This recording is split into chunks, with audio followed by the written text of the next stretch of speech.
In November of 2020, a popular YouTuber named Jax Films posted a simple question to his community tab. Making my own YouTube rewind this year, where I celebrate the creators that made 2020 a little less shitty. What channels and videos did you enjoy this year? Genuine question. I saw many of the usual suspects that made a lot of sense to me, people I had been hearing about for years. But one new name started to pop up for me, a name I hadn't heard before and one that some people have been on record as saying sounds like a terminal illness. Who is Scott The Woz? After doing a little bit of digging, by which I mean literally just typing his name into YouTube, I was greeted with a channel that seems relatively unassuming. A goofy profile picture, a blue border put around every video, and the same intro used in every single video. Hey y'all, Scott here. As I looked through his content and watched a few videos, I was struck by just how unique his channel felt. While much of YouTube today feels very modern-aged and almost business-like, Scott maintains a very late 2000s YouTube sort of atmosphere with his videos. There usually isn't any sort of fancy production or feel of the channel being owned by a business. It's just some guy who looks like Peter Parker with a camera talking about video games. People obviously love and connect to what he makes, and his growth is astounding.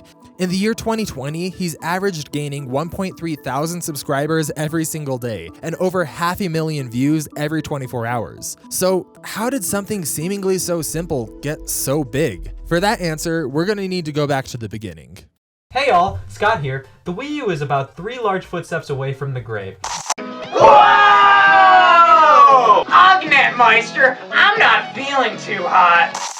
Hello and welcome to Wozniak News. Scott Daniel Wozniak was born on June 2nd, 1997 in Toledo, Ohio. Ever since he was a little kid, he'd had a passion for creating. Initially, Scott wanted to be an animator and would draw a lot, whether it be content from cartoons he watched or things from his own imagination. Eventually though, this evolved into him writing short stories that he not only took a lot of joy in writing, but found that he loved sharing it with his classmates and his teachers in elementary school. On top of all of this, in the year 2006, Scott received a video camera for Christmas that opened up a whole new world of creation for him. He made a hobby of recording videos of himself, burning them onto DVDs, and putting them on a shelf to enjoy later. He even went so far as to draw out his own custom cover art for the DVDs. With all of these skills combined, Scott began making his own weekly magazines and distributed them to his classmates, complete with comics, news, and games. He created a website to host these magazines in addition to his home videos. Between videos, comics, games, and news, Scott was essentially creating his own media empire for about 20 people. Wozniak News. There admittedly was a small number of people consuming what he made. However, this wasn't a deterrent, but instead it shaped itself into a driving philosophy that continues through his content even today. He still says that he makes his content as if it's just for around 20 people or so, despite the hundreds of thousands of people that watch each and every video. This is one of the many things that help keep that DIY early YouTube feel to his channel. And as a byproduct of this multimedia empire led by an 11-year-old Scott, he created a YouTube channel, which he then deleted out of worry that his parents would find out that he wasn't actually old enough for the YouTube terms of service. But then he created another YouTube channel, Wozniak News TV. On this channel, he posted a bunch of skits, both with his friends and by himself, but eventually, like a vast majority of YouTube channels, it unfortunately died out. On November 17th, 2012, Scott announced that he was moving to a new YouTube channel called Scott The Woz, and was shutting down forever Wozniak News TV. But this transition marked somewhat of an end to his online content for years, and he became inactive on the internet. Despite him not posting too much online though, he still very much had a passion for video creation and continued to make these same skits. He even used his video creation ability for several school projects. His creative spark for YouTube though had died down from what it used to be. That is until senior year of high school when a friend presented him with an idea. If this was potentially their last year together, then they needed to go out with a bang.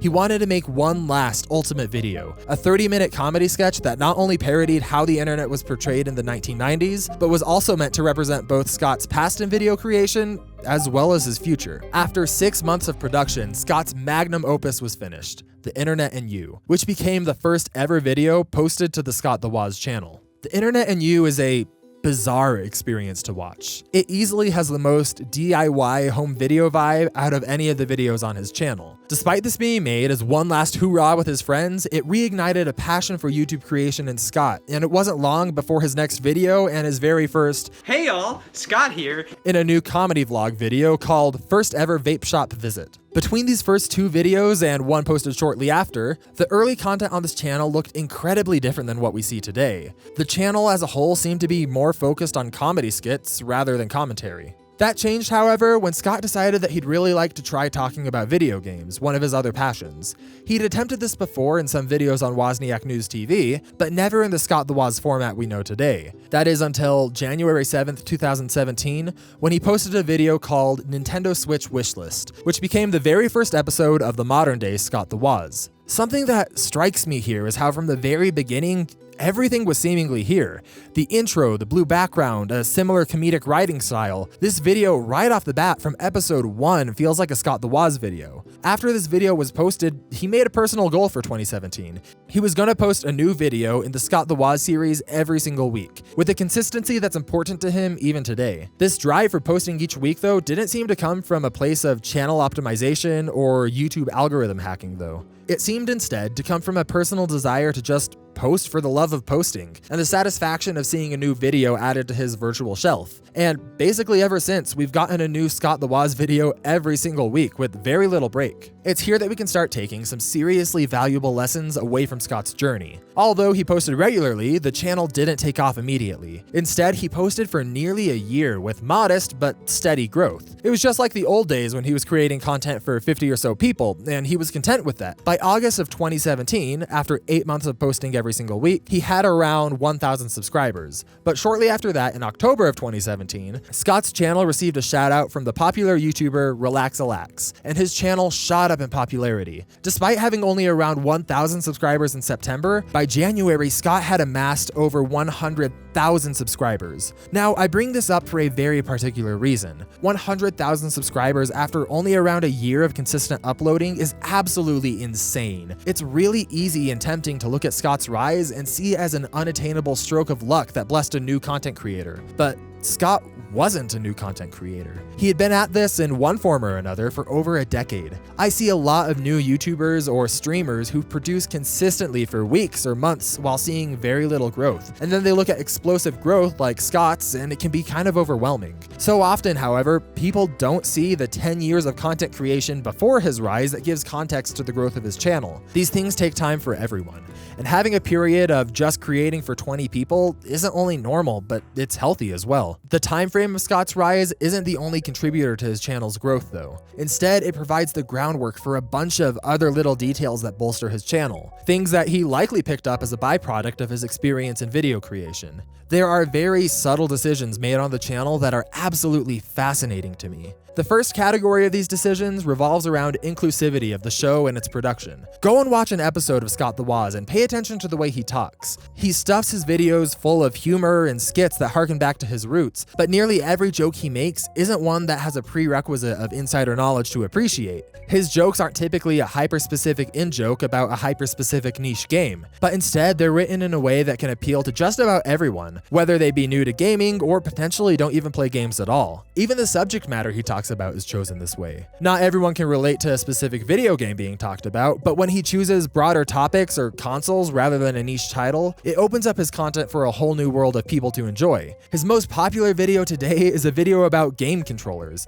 I don't think that there's many people out there who just think to themselves, man, I'm a huge video game controller fan. But instead, it's just a topic that nearly everyone can relate to because just about everyone has used some sort of game controller in their life. This is all done very intentionally by Scott. And pay attention to when he does mention something that's relatively niche, even if it's just the title of a popular video game or a video game creator. He almost always follows it up with a sentence or so, briefly explaining what the subject is so that people outside of the know can still enjoy it. This deliberate choice for inclusivity really helps make his channel appealing to an audience broader than his own niche. And it's not hard to blame so many people from different strokes being attracted to his content, because it also serves as a great escape due to a sense of immersion that accompanies the videos, which once again is crafted very intentionally. Little things like having a similar blue background ever present around his videos, or keeping a self-contained narrative throughout the series with recurring characters and plot lines. If you pay attention, he also makes a point to never mention the fact that he has a YouTube channel in his videos. When this is all coupled with an effort to keep his content evergreen evergreen and forever relevant by not mentioning dates in terms of relativity or referring to recent news events as recent news, Scott's channel becomes an incredible escape from everyday life, and it's pretty darn funny. And so it turns into a place where we can each just plug into the new year of content. In the background of all of these details that we can outwardly see on the channel, there's also a few internal workings behind the scenes that factor into Scott's success. He tries really hard not to see his channel as a business, unless he's talking to the IRS. He really wants it to maintain that home video feel, and he doesn't want to jeopardize that by commercializing the channel. Despite it potentially making life much easier on him, he doesn't want to hire an editor for a similar reason. He also makes wise decisions like not hiring friends to work with him or help with thumbnails because he doesn't want to create a power dynamic in his friendship where he's their boss, which is a lesson that many people never learn. Additionally, something I've really taken to heart from him, Scott records footage onto a 12 terabyte hard drive that he keeps under his desk every time he plays a game. Even if he doesn't know when the content will be needed in the future, he's created a footage library to pull from a vast variety of games so that he can make sure that he's only using his own content. The impact of all of these practices coming together is astounding. In a relatively short amount of time, Scott has cultivated an incredibly dedicated fan base of people who love his content, but more importantly, love watching Scott himself. People like him so much that they've even taken over several unrelated subreddits such as JonTron's, another similar content creator and commentator, and dedicated it solely to Scott The Woz. Something else that's meaningful to me about his channel is the fact that Scott seems to use this dedication to give back frequently, such as when he released merch like a VHS copy of The Internet and You in order to raise money for charity. In the end, Scott's success story is truly an inspirational one for me personally. Despite what some people say, he isn't an untouchable icon of YouTube fame, and he isn't a perfect YouTuber. And that's the whole point. Scott Wozniak is someone who's loved video creation ever since he was a goofy kid and never stopped and never gave up. He's just like many of us, and I see a lot of myself in him, and I think a lot of people do, which is part of what makes him so relatable. I want to close with Scott's philosophy on YouTube and content creation in general. Scott says that he's always rejected the idea of the one right way to grow with content creation. People say that you have to do this kind of video and do it this often and do it on this subject, but he holds that the most important thing, as cheesy as it sounds, is just being true to yourself. Analytical objectives help, that's undeniable. But what takes precedent is finding that one thing that you think you can do better or differently than everyone else and really making it your own. Do what you love to do and make what you love to make, and do it as if you're only doing it for 20 people.